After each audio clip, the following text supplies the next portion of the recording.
ఫిబ్రవరి 12వ తేదీన దేశవ్యాప్తంగా కార్మిక వర్గం రైతాంగం సమ్మెకు పిలుపిచ్చాయి.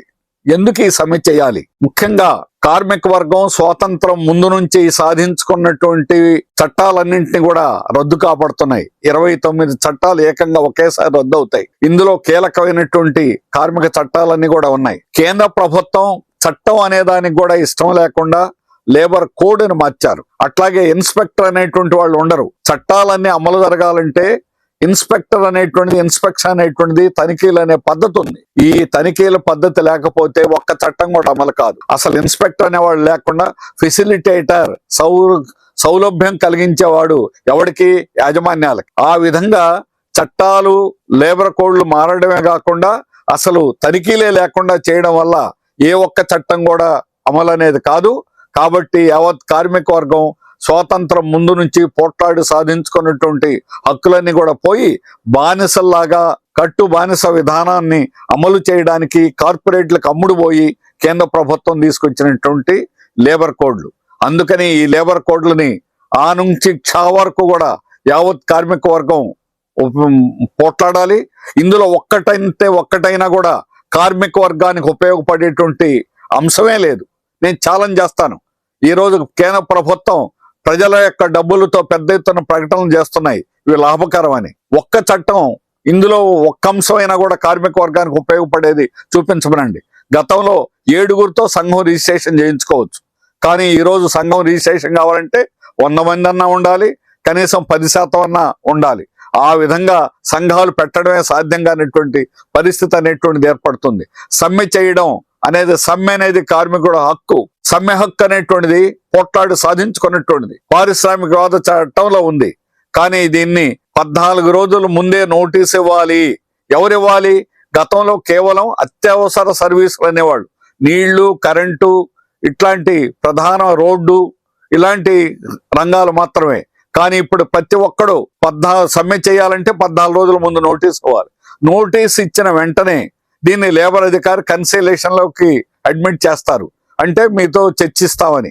చర్చించన్నాను అని పెట్టగానే దాన్ని ఆటోమేటిక్ గా కార్మికులు కానీ సమ్మెలోకి వెళ్తే అది చట్ట వ్యతిరేకమైన సమ్మె అవుతుంది. చట్ట వ్యతిరేకమైన సమ్మె అయితే ఒక రోజు సమ్మె చేస్తే 8 రోజులు జీతం కటింగ్ అవుతుంది.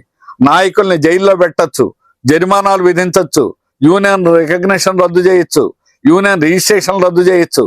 ఆ విధంగా అపారమైనటువంటి హక్కులన్నీ కూడా యజమాన్యాలకు ఇచ్చేటట్టు, అలాగే లేబర్ అధికారులకు ఇచ్చేటట్టుగా ప్రభుత్వం ఈ లేబర్ కోడ్లో నిర్ణయించింది.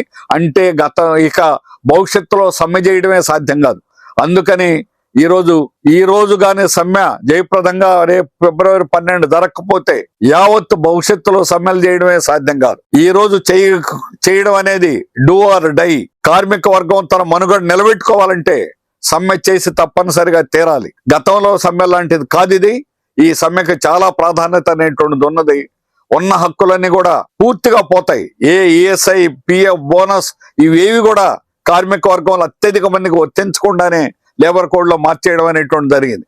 ఇదివరకు 10 మంది ఉంటే ఈఎస్ఐ వర్తించాల, కానీ దాన్ని 20 మందికి ఆటోమేటిక్ గా మార్చేశారు. అట్లాగే ఈరోజు నోటీసులు అనేది లేకుండా ఏ ఒక్క అంశం మీద కూడా కార్మిక వర్గానికి ఏవి మాట్లాడాలని నిర్ణయం చేశారు.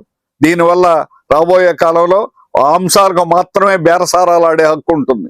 మిగిలిన అన్ని అంశాల మీద నువ్వు పెట్టే డిమాండ్లన్నీ కూడా మాట్లాడడానికి అవకాశం లేదు. వేతన వ్యవస్థ అనేటువంటిది రద్దు అయిపోతుంది. ఇప్పుడు ఉన్నటువంటి సంక్షేమ బోర్డుల ద్వారా అనేక రాష్ట్రాల్లో కార్మిక వర్గానికి వేతనాల పెంపు అనేటువంటిది, అలాగే కనీస వేతనాల సలహా బోర్డు అనేటువంటిది ఉండేది. సంక్షేమ బోర్డులు అనేటువంటిది కేరళలో 42 సంక్షేమ బోర్డులు ఉన్నాయి, ప్రతి రంగానికి ఉన్నాయి. అవన్నీ ఉండవు. అంతేకాకుండా అనేక రంగాలకి బిల్డింగ్ వర్కర్స్ కానీ, గనుల్లో పనిచేసే వాళ్ళు కానీ, బీడీ కానీ, అలాగే ఉప్పు పరిశ్రమ కానీ, వీటన్నింటికి కూడా సెస్ అనేది ఉంది. ఆ సెస్ ద్వారా వచ్చే డబ్బులు కార్మిక వర్గాన్ని ఖర్చు పెడతారు. ఇక ముందు ఇది ఉండవు. ఇవన్నీ కూడా రద్దయిపోతాయి. ఎవడంటే యజమానులకు మేలు చేయడానికి మైన్స్ నడిపేటువంటి యజమానులకి సెస్ కట్టుకోవడం అక్కర్లేదు. అట్లాగే బిల్డింగ్ కట్టేవాడికి, బిల్డింగ్ వర్కర్స్కి ఇచ్చేటువంటి వెల్ఫేర్ 1% అనేటువంటి దాన్ని ఇవ్వక్కర్లేదు. ఈ రకంగా చేయడం వల్ల ఈ రోజు ఉన్నటువంటి సంక్షేమం అనేటువంటిది కూడా పూర్తిగా గాలిలో కలిసిపోతుంది. ఏ ఒక్క ప్రయోజనం కూడా లేకుండా కార్మిక వర్గాన్ని ఈ రోజు కార్మికులకు వ్యతిరేకంగా కార్పొరేట్లకు ఉపయోగపడేటువంటి విధానాలు ఇందులో ఉన్నాయి. అందుకనే ఈ విధానాలు యావత్తు కూడా మనం వ్యతిరేకించాలి. ఫిబ్రవరి 12 సమ్మె అనేటువంటిది యాజమాన్యానికి, కార్పొరేట్లకి, ప్రభుత్వాలకి, పాలక వర్గాలకి ఒక గుణపాఠం నేర్పేటువంటి విధంగా, కార్మికుల యొక్క హక్కుల మీద చెయ్యేస్తే కార్మిక పాలక వర్గాన్ని సహించాం అని హెచ్చరించేటువంటి విధంగా ఈ సమ్మె సైరన్ అనేటువంటిది మోగాలి. యావత్ కార్మిక వర్గం ఈ సమ్మెలో పాల్గొనడమే కాదు, 4 లేబర్ కోడ్లు వెనక్కి తీసుకునే వరకు మన పోరాటం కొనసాగాలి. 12 తోటే అయిపోదు, మనం కొనసాగించాలి. ఆ విధంగా కార్మిక వర్గం ఒక పట్టుదలతో నిలబడితేనే మన పూర్వీకులు అనేకమైన త్యాగాలు చేసి సాధించుకున్నటువంటి హక్కులు ఇవి. ఎవరి దయాదాక్షిణ్య కరుణ కటాక్షాలతో రాలా. ఏ ప్రభుత్వం కూడా ఒక్క చట్టం కూడా ఊరికే ఇవ్వాల. ప్రతి చట్టం వెనక పెద్ద పోరాటాలు జరిగాయి. వాటన్నింటినీ కూడా 8 గంటల పనినే 12 గంటలకు మార్చేశారని అంటే ఇంకా దేన్నైనా కూడా వాళ్ళు ఇష్టం వచ్చినట్టుగా అమలు చేయించుకోవడానికి వీలుగా దీన్ని మార్చడం అనేటువంటి జరిగింది.